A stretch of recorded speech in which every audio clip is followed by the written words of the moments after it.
Alexandra Eala shares what it was like to train with Rafael Nadal recently.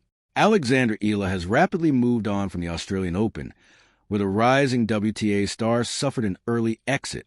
Eala is a hugely popular figure, with such popularity evidenced by the massive volume of fans who wanted to watch her play at the Australian Open. But she didn't have the run she was hoping for in Melbourne, losing in the first round of both the singles and doubles events.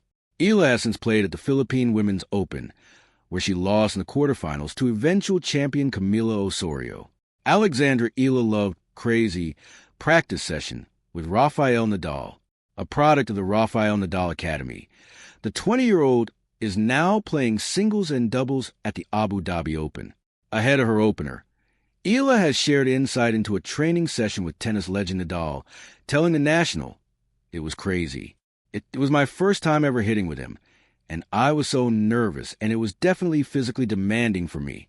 I mean, he was off court for like a year, and I've been training strong, and I feel like, man, I was so far. But it was just such a great experience to really absorb all that knowledge. Just to say that you hit with Rafa, it's insane, but I feel so lucky and so blessed." Rafa says a lot in his speeches that it's important to surround yourself with good people, and I really think that this is such a great piece of advice. And he's told me other stuff about my game, but that's what stood out the most. Alexandra Eala looks back on sudden 2025 Miami Open run. Eala has made huge strides in her brief career so far, most notably with her dream run at the 2025 Miami Open. The Philippine star made it all the way to the semifinals of the WTA 1000 tournament, where she shocked many of the game's biggest stars.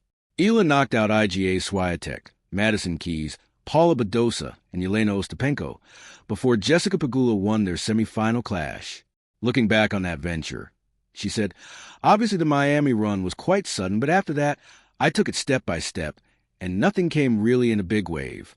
So I eased into certain changes that came with being in the top 100, and I think it's a similar story for the start of this season, with the people and just the exposure I'm getting. So I try to take it step by step. I try to remind myself that work is work, and all of this wouldn't be possible if I didn't work hard."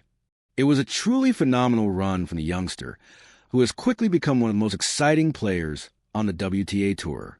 And while she was underwhelming in Melbourne, the future definitely looks very bright for Eala, who is currently ranked 45th in the world.